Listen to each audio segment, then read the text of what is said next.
ही गोष्ट आहे अशा नवरा बायकोची ज्यांनी लग्नाच्या आधी एकमेकांना पाहिलं सुद्धा नव्हतं. ती त्याच्याशी बोलत नव्हती. तो तिच्या डोळ्यांकडे पाहायचाही हिंमत करत नव्हता. पण एका रात्री फक्त एका वाक्याने त्यांचं नातं बदलून गेलं. आजही ही गोष्ट ऐकताना कदाचित तुम्हाला आठवेल कोणीतरी, जो तुमच्यासाठी सगळं असतो, पण ज्याचं महत्त्व उशिरा कळतं. सकाळची वेळ होती. घरात लग्नाची लगबग सुरू होती. आईच्या हातात लग्नाची पत्रिका होती आणि समोर बसलेला आदित्य शांतपणे सगळं ऐकत होता. मुलगी चांगली आहे रे, संस्कारी, शिकलेली, घर सांभाळणारी, आई म्हणाली. आदित्यने मान हलवली. त्याच्या चेहऱ्यावर उत्साह नव्हता, पण नकारही नव्हता. त्याचं मन कुठेतरी वेगळ्याच विचारात अडकलेलं होतं. त्याला प्रेमावर विश्वास होता, पण प्रेम मिळेलच याची खात्री नव्हती आणि म्हणूनच त्याने अरेंज मॅरेजला होकार दिला होता. दुसरीकडे सिया आरशासमोर उभी होती. आईने तिला साडी नेसवली, कानात कुड्या घातल्या. घाबरतेस का? आईने विचारलं. सियाने हलकसं हसत मान हलवली. थोडीशी ती घाबरलेली होती, कारण ती कधीच कोणावर प्रेम करू शकली नव्हती आणि आता थेट लग्न. नवरा कसा असेल हा प्रश्न तिच्या मनात सतत फिरत होता. पहिली भेट. दोघं एक समोरासमोर बसले होते. खोलीत शांतता होती, फक्त घड्याळाचा आवाज. आदित्य नजर खाली घालून बसला होता. सिया ओढणीची कडा फिरवत होती. तुला काही विचारायचं आहे का? आदित्यने हळूच विचारलं. नाही, सियाने लगेच उत्तर दिलं. दोघांमध्ये संवाद नव्हता, पण नशिबात संवादापेक्षा जास्त काहीतरी लिहिलेलं होतं. लग्न ठरलं आणि काही दिवसातच दोघं नवरा बायको झाले. पहिली रात्र. खोली सजवलेली होती. फुलांचा सुगंध, मंद प्रकाश. सिया पलंगाच्या कडेला बसली होती. हृदय वेगाने धडधडत होतं. दार उघडलं. आदित्य आत आला. तो थांबला, तिच्याकडे पाहिलं.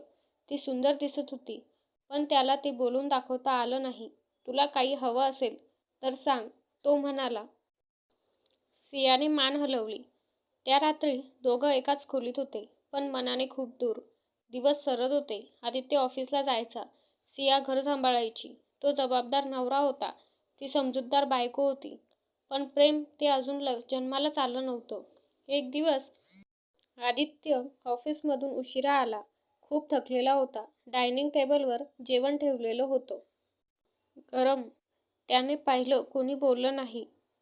तो जेवायला बसला, पहिला घास घेतला आणि थांबला. जेवणात मीठ जास्त होतं. तो काही बोलणार इतक्यात त्याला सियाचे डोळे दिसले, घाबरलेले, अपेक्षेने भरलेले. तो काही न बोलता जेवला. त्या रात्री सियाच्या डोळ्यात पाणी होतं, कारण कोणी ओरडलं नाही. तरीही तिला वाटलं, मी अपुरी आहे. दुसऱ्या दिवशी आदित्य सकाळी ऑफिसला निघाला. दारातच थांबला. सिया, तो म्हणाला. ती वळली. काल जेवण छान होतं, तो हसत म्हणाला. त्या एका वाक्याने सियाच्या मनात काहीतरी हललं. ते प्रेम नव्हतं, पण प्रेमाचं पहिलं पाऊल होतं. रात्री सिया गॅलरीत उभी होती, चंद्राकडे पाहत. आदित्य तिच्या शेजारी आला. तुला चंद्र आवडतो का? तो विचारतो. हो, ती म्हणते. मलाही, कारण तो एकटाच असतो, पण तरीही सगळ्यांना उजेड देतो. सिया त्याच्याकडे पाहते. पहिल्यांदाच तिला त्याच्याशी बोलावंसं वाटतं. त्या रात्री दोघं खूप वेळ बोलले. लहान गोष्टी, बालपण, स्वप्न आणि नकळत दोन अनोळखी मनं एकमेकांच्या जवळ येऊ लागली. पण प्रेमाची गोष्ट इतकी सोपी नसते, कारण पुढे येणार होती एक अशी घटना जी या नात्याची परीक्षा घेणार होती. पण त्या रात्रीनंतर घरातली शांतता बदलली होती. आधी जी शांतता ओझ्यासारखी वाटायची, ती आता हळूच सुखद वाटू लागली होती. सकाळी उठल्यावर सिया चहा बनवायची आणि आदित्य नकळत म्हणायचा, आज आलं घाल, छान लागतो. ती हसायची, कारण तो आता तिच्या आवडी लक्षात ठेवू लागला होता. एक दिवस आदित्य ऑफिसमधून लवकर आला. सिया स्वयंपाकघरात होती, केस मोकळे, ओढणी खांद्यावरून घसरलेली. तो क्षणभर थांबला. पहिल्यांदाच त्याला ती फक्त बायको वाटली नाही. सिया, तो म्हणाला. ती वळली. आज बाहेर जाऊया का? तो थोडा अडखळत म्हणाला. ती चकित झाली. आत्ता? हो, खूप दिवस झाले आपण एकत्र बाहेर गेलोच नाही. ती काही सेकंद शांत राहिली, मग हळूच हसली. हो, त्या एका शब्दात तिच्या मनात हजार भावना दडलेल्या होत्या. ते दोघे एका छोट्याशा कॅफेमध्ये बसले. समोरासमोर कॉफीचा वास, बाहेर संध्याकाळचा गार वारा. तुला कधी असं वाटतं का? सियाने हळूच विचारलं. आपण एकमेकांना उशिरा भेटलो. आदित्यने कप खाली ठेवला. कधी कधी वाटतं, तो म्हणाला.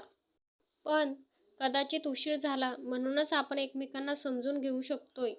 सियाच्या डोळ्यात चमक आली. त्या दिवसानंतर ते दोघं जास्त वेळ एकत्र घालवू लागले. रात्री एकत्र टीव्ही पाहणं, कधी कधी एकाच फोनवर रील्स पाहत असणं आणि कधी फक्त शांत बसून एकमेकांची साथ अनुभवणं. एक रात्री लाईट गेली. संपूर्ण घर अंधारात बुडालं. सिया थोडी घाबरली. ती नकळत पुढे सरकली आणि तिचा हात आदित्यच्या हाताला लागला. दोघं थबकले. त्या क्षणात कुठलाही शब्द नव्हता. पण हृदय खूप काही बोलत होतं. आदित्यने हळूच तिचा हात धरला. सिया काहीच बोलली नाही. तिने हात सोडला नाही. अंधारात प्रेम पहिल्यांदा स्पर्शातून बोललं, पण प्रेम जसं हळूच येतं तसं ते असुरक्षितही असतं. एक दिवस सिया आदित्यसाठी डबा घेऊन ऑफिसमध्ये गेली. तो मीटिंगमध्ये होता. ती बाहेर थांबली. तेवढ्यात एक मुलगी आली. सुंदर, कॉन्फिडंट. आदित्य आहे का? तिने रिसेप्शनला विचारलं. मी त्यांची बायको आहे. सियाने ओळख दिली. ती मुलगी क्षणभर थांबली. मग हसली. ओ, मी त्यांची कॉलेज फ्रेंड. खूप जवळची, खूप जवळची. हे शब्द सियाच्या मनात रुतून बसले. घरी परतल्यावर सिया शांत होती. खूप शांत. काय झालं? आदित्यने विचारलं. काही नाही, ती म्हणाली. पण तिच्या आवाजात काहीतरी तुटलेलं होतं. त्या रात्री सियाला झोप लागली नाही. तो तिच्याशी इतका मोकळा असतो का? ती आधीपासून त्याच्या आयुष्यात होती का? आणि सगळ्यात मोठा प्रश्न, मी त्याच्यासाठी काय आहे? दुसऱ्या दिवशी आदित्य उशिरा घरी आला. सिया काहीच बोलली नाही. आज जेवण नाही का? तो विचारतो. तुला वेळ असेल तर, ती थंडपणे म्हणते. तो थबकतो. पहिल्यांदाच त्याला जाणवतं तिच्या मनात वादळ आहे. सिया, काय झालंय? ती त्याच्याकडं पाहते. डोळ्यात पाणी, आवाजात थरथर. तू मला कधीच सांगितलं नाहीस की तुझ्या आयुष्यात कोणी इतकी जवळची होती. आदित्य गप्प होतो. कारण त्याला कळतं, ही जळफळाट नाही, हे प्रेम आहे. पण तो सत्य सांगणार का? की पुन्हा शांत राहणार? कारण पुढचा निर्णय त्याला नात्याला जोडणार आहे किंवा तोडणार. जिथे भूतकाळ उघडतो आणि वर्तमान थरथरत्या प्रश्नानंतर घरात जड शांतता पसरली होती. सिया समोर उभी होती. डोळ्यात पाणी, पण आवाज शांत. आदित्य पहिल्यांदाच तिच्या डोळ्यात स्वतःसाठी भीती दिसली. तो खोल श्वास घेतो. हो, तो म्हणतो. माझ्या आयुष्यात कोणीतरी होती. सियाचं हृदय जोरजोरात धडधडतं. पण तो पुढे म्हणतो. ती गोष्ट संपली आहे, खूप आधी. आदित्य खिडकीजवळ जाऊन उभा राहतो. कॉलेजमध्ये होतं तेव्हा तो बोलू लागतो. खूप प्रेम केलं होतं. डोळे बंद करून. सिया काही बोलत नाही. ती ऐकते. लग्नाचं बोललो, पण तिच्या घरच्यांना मी योग्य वाटलो नाही. तो हसतो. पण ते हसू दुःखरं होतं. त्या दिवशी मी ठरवलं, प्रेमावर नाही, नशिबावर विश्वास ठेवायचा. सियाच्या गालावर अश्रू ओघळतो. मग मी? ती हळूच विचारते. तू? आदित्य तिच्याकडे पाहतो. माझ्या आयुष्यात शांततेसारखी आली.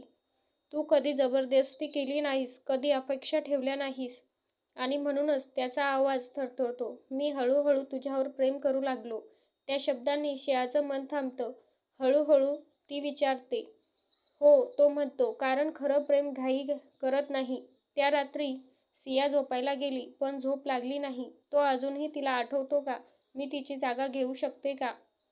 पहिल्यांदाच तिला जाणवत होतं, प्रेम म्हणजे फक्त जवळ असणं नाही, तर भीतीसकट स्वीकारणं आहे. पुढचे काही दिवस सिया बदलली. ती हसत होती, पण त्या हसण्यात जणू जुना मोकळेपणा नव्हता. आदित्यला ते जाणवत होतं. तो तिची काळजी घेत होता, पण अंतर वाढत होतं. एक संध्याकाळ सिया आजारी पडली. ताप, अंग दुखणं. आदित्य ऑफिसमधून धावत आला. तिच्या कपाळावर हात ठेवला. किती ताप आहे? तो कुजबुजला. तो रात्रभर तिच्या शेजारी बसून राहिला. पाणी, औषध, ओलं कपडे. अर्ध्या रात्री सियाने डोळे उघडले. आदित्य तिथेच होता, तिचा हात धरून. तू का जागा आहेस? ती विचारते. तुला ताप आहे, तो म्हणतो. मी कसा झोपणार? त्या क्षणी सियाच्या डोळ्यात प्रेम भरून आलं. आदित्य, ती हळूच म्हणते. हं. तू अजूनही तिला आठवतोस का? तो क्षणभर गप्प राहतो. नाही, तो प्रामाणिकपणे म्हणतो. पण तुझ्या भीतीला मी दोष देत नाही. त्या रात्री सिया रडली. पहिल्यांदाच ती त्याच्यासमोर रडली.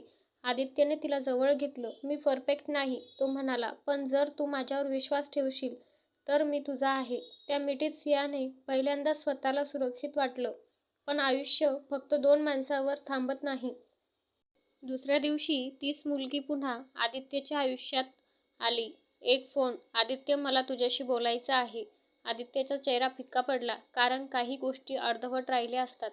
सिया फोन पाहते, ती ऐकते आणि त्या आवाजाने तिच्या मनात विश्वास डगमगतो. तो फोन उचलणार का? कारण पुढचा निर्णय फक्त आदित्यचा नाही. तो नवरा आहे आणि आता कोणाचं संपूर्ण आयुष्य त्याच्यावर अवलंबून आहे. फोन वाजतच राहिला. एकदा, दुसऱ्यांदा. आदित्य फोनकडे पाहत राहिला. सिया समोर उभी होती, डोळे थेट त्याच्यावर. ती काहीच बोलली नाही, पण तिच्या नजरेत एक प्रश्न होता. आता तू काय करणार? आदित्यने फोन उचलला नाही. तो शांतपणे फोन बाजूला ठेवतो. सियाच्या डोळ्यात पाणी तरळतं. तू का उचलला नाहीस? ती विचारते. कारण आदित्य म्हणतो, माझं वर्तमान माझ्यासमोर उभं आहे. त्या क्षणी सियाच्या छातीत अडकलेला श्वास मोकळा होतो, पण भीती अजून गेलेली नसते. थोड्या वेळाने तोच नंबर पुन्हा वाजतो. आदित्य यावेळी फोन उचलतो. बोल, थंडपणे म्हणतो. दुसऱ्या बाजूने आवाज येतो. मला फक्त एकदा भेटायचं आहे, ती म्हणते. सगळं स्पष्ट करायचं आहे. आदित्य सियाकडे पाहतो. मी जाऊ का? तो विचारतो. सिया काही सेकंद गप्प राहते, मग म्हणते, जा, पण परत येताना तू माझा नवरा असशील की तिचा भूतकाळ हे तू ठरव. तो भेटायला जातो. Coffee shop. ती समोर बसलेली. तू बदललास, ती म्हणते. हो, तो उत्तर देतो. कारण मी आता कोणाचा तरी आहे. ती त्याच्याकडे पाहते. आपण परत. ती वाक्य पूर्ण करत नाही. नाही, आदित्य ठामपणे म्हणतो. मी माझ्या बायकोवर प्रेम करतो. त्या शब्दांनी ती शांत होते. तुला कधी आठवत नाही का मी? ती शेवटचा प्रश्न विचारते. आठवणी असतात, तो म्हणतो, पण त्या भविष्य नसतात. तो उठतो, बिल भरतो आणि निघून जातो. घरी परतल्यावर सिया खिडकीजवळ उभी होती. त्याच्या पावलांचा आवाज येतो. ती वळत नाही. मी परत आलो, तो म्हणतो. माहीत आहे, ती हळूच म्हणते. तो तिच्या जवळ जातो. मी तुझा आहे सिया, तो म्हणतो पूर्णपणे. सिया त्याच्याकडे वळते, डोळ्यात अश्रू, पण चेहऱ्यावर हसू. माझ्यावर विश्वास ठेवायला मला वेळ लागेल, ती म्हणते. मी वाट पाहीन, तो उत्तर देतो. त्या रात्री दोघं शांतपणे एकत्र. कोणताही स्पर्श नाही, पण मन खूप जवळ. आणि त्या शांततेत सिया हळूच त्याचा हात धरते. पहिल्यांदाच, भीतीशिवाय. आदित्यच्या डोळ्यात पाणी येतं. प्रेमाची परीक्षा इथे संपत नाही, कारण पुढे येणार आहे एक सत्य, जे सियाचं आयुष्य हादरून टाकेल. रात्री उशिरा घरात सगळं शांत होतं. आदित्य झोपलेला होता. सिया मात्र जागी होती. तिच्या मनात वादळ होतं. त्याने माझा भूतकाळ स्वीकारला, पण मी त्याला सत्य सांगू शकते का? सिया हळूच उठली. अलमारी उघडली. खाली एक जुनी डायरी होती. पिवळसर पान, कोपऱ्यावर घड्याळ. ती डायरी तिच्या आयुष्याचा भाग होती, ज्याबद्दल कुणालाच माहीत नव्हतं. ती डायरी हातात घेऊन आदित्यजवळ बसली. तो झोपेत शांत दिसत होता. तिने त्याच्या कपाळावर हात ठेवला. मला माफ कर, ती पुटपुटली. सकाळ झाली. आदित्य उठला. समोर टेबलावर तीच डायरी ठेवलेली. हे काय आहे, तो विचारतो. सिया समोर येते, डोळे खाली. माझा भूतकाळ, ती म्हणते. तिने बोलायला सुरुवात केली. लग्नाआधी तिचा आवाज थरथरतो. मी कोणावर तरी प्रेम केलं होतं. आदित्य थबकतो, पण शांत राहतो. तो मला लग्नाचं स्वप्न दाखवायचा, ती म्हणते. पण जेव्हा माझ्या घरच्यांनी विचारलं, तो मागे हटला. आदित्यचा श्वास जड होतो. मी तुटले, सिया म्हणते. खूप तुटले. मी स्वतःला दोष देत राहिले. ती थांबते. पण एक गोष्ट अजून आहे, ती म्हणते. आदित्य तिच्याकडे पाहतो. त्या प्रेमातून तिच्या डोळ्यात पाणी साठतं. माझं आयुष्य बदललं होतं. आदित्यला काहीच कळत नाही. म्हणजे, तो विचारतो. सिया डोळे मिटते. मी त्या काळात खूप मोठी चूक केली होती. माझ्या पोटात, तिचा आवाज फुटतो. जीव वाढत होता. खोलीत शून्य पसरतं. आदित्य स्तब्ध. मी घाबरले, सिया रडत म्हणते. माझ्या आई-वडिलांची भीतीने. मी ते आयुष्य जन्माला येऊ दिलं नाही. ती जमिनीवर बसते. मी अपराधी आहे, ती म्हणते. मला वाटलं मी कधीच कोणाची बायको बनण्यास पात्र नाही. आदित्य काही सेकंद काहीच बोलत नाही. तो उठतो, खिडकीकडे जातो, श्वास खोल घेतो. तो परत फिरतो आणि सियासमोर बसतो. हे सत्य सांगायला तुला किती हिंमत लागली असेल, तो म्हणतो. तिच्या डोळ्यात पाहतो. पण सिया, तो हळूहळू म्हणतो. तू गुन्हेगार नाहीस. तू त्या वेळची घाबरलेली मुलगी होती. तो तिचा हात धरतो. माझ्यावर विश्वास ठेवल्याबद्दल धन्यवाद, तो म्हणतो. सिया आश्चर्याने पाहते. तुला राग नाही, ती विचारते. हो, तो प्रामाणिकपणे म्हणतो. थोडा आहे, पण त्याहून जास्त मला तुझं दुःख जाणवतं. तो तिच्या डोक्यावर हात ठेवतो. जर आपण एकत्र पुढे जायचं ठरवलं, तर भूतकाळ मागे ठेवूया. त्या मिठीत सिया रडते. हलकी, मोकळी. पहिल्यांदाच तिला वाटतं, मी स्वीकारली गेली आहे. पण नशीब अजून एक वळण घेणार आहे. कारण पुढे येणार आहे एक प्रश्न. देव त्यांना दुसरी संधी देणार का? सियाचं सत्य समजल्यावर घरात काही दिवस वेगळंच वातावरण होतं. कोणी भांडतही नव्हतं, कोणी रडतही नव्हतं. पण दोघांच्याही मनात खूप विचार चालू होते. एक सकाळ सिया बाथरूममध्ये बाहेर आली आणि अचानक चक्कर येऊन खाली बसली. सिया, आदित्य धावत आला. तिचं डोकं गरम होतं, चेहरा फिक्का. डॉक्टरकडे नेलं. रिपोर्ट्स झाले. डॉक्टर काही क्षण शांत होते. तुम्ही प्रेग्नंट आहात, ते म्हणाले. त्या शब्दांनी वेळ थांबली. सिया हादरली. तिच्या हातातून रिपोर्ट खाली पडला. नाही, ती पुटपुटली. हे शक्य नाही. आदित्यने तिला धरलं. पण त्याच्याही मनात भीती होती. देव इतका क्रूर कसा होऊ शकतो? ज्याने एक जीव गमावला त्यालाच पुन्हा ही परीक्षा. घरी आल्यावर सिया कोपऱ्यात बसून रडत होती. मला नाही पाहिजे, ती म्हणत होती. मी पुन्हा ते सहन करू शकत नाही. माझ्या हातून पुन्हा काही चूक झाली तर? आदित्य तिच्यासमोर बसतो. सिया, तो शांतपणे म्हणतो, ही शिक्षा नाही, कदाचित ही संधी आहे. ती त्याच्याकडे पाहते. मला भीती वाटते, ती म्हणते. मलाही, तो प्रामाणिकपणे उत्तर देतो. पण यावेळी तू एकटी नाहीयेस. पुढचे महिने सोपे नव्हते. रात्री सियाला भीतीने झोप लागत नव्हती. आदित्य तिचा हात धरून बसायचा. मी इथे आहे, तो प्रत्येक वेळी म्हणायचा. ती चिडचिडी व्हायची, रडायची, कधी कधी त्याच्यावर ओरडायची. पण तो कधीच दूर गेला नाही. एक रात्री सिया त्याच्या छातीत डोकं ठेवून म्हणाली, जर काही झालं तर? आदित्यने तिचं डोकं हलकेच थोपटत उत्तर दिलं, तर आपण दोघं मिळून ते सहन करू. पण प्रेम सोडणार नाही. 9वा महिना आला. डिलिव्हरीची वेळ. हॉस्पिटलचा कॉरिडॉर. आदित्य बाहेर उभा आहे. हात थरथरत होते. डोळे बंद करून तो देवाला म्हणाला, यावेळी तिला तोडू नकोस. आतून बाळाचा रडण्याचा आवाज आला. नर्स बाहेर आली. कॉंग्रॅच्युलेशन, ती हसून म्हणाली. आई आणि बाळ दोघंही ठीक आहेत. आदित्य तिथेच बसून रडला. पहिल्यांदाच पूर्णपणे, मोकळेपणाने. तो आत गेला. सिया थकलेली होती, पण चेहऱ्यावर शांत हसू होतं. तिच्या कुशीत एक छोटंसं आयुष्य. आदित्यने तिचा हात धरला. आपण केलं सिया, तो म्हणाला. ती हळूच हसली. नाही, ती म्हणाली, आपण एकमेकांवर विश्वास ठेवला. त्या क्षणी अरेंज मॅरेज संपली आणि खरं प्रेम जन्माला आलं. कधी कधी प्रेम पहिल्या भेटीत होत नाही. ते तयार होतं मौनात, विश्वासात आणि एकमेकांच्या जखमा स्वीकारण्यात.